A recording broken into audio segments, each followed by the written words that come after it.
بسم اللہ الرحمن الرحیم۔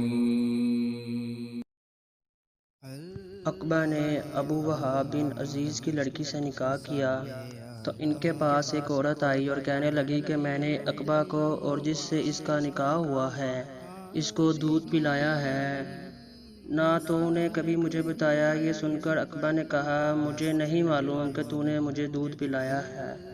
تب سوار ہو کر رسول اللہ صلی اللہ علیہ وآلہ وسلم کی خدمت میں مدینہ منورہ حاضر ہوئے اور آپ سے اس کے متعلق دریافت کیا تو آپ صلی اللہ علیہ وآلہ وسلم نے فرمایا کس طرح تم اس لڑکی سے رشتہ رکھو گے حالانکہ اس کے متعلق یہ کہا گیا۔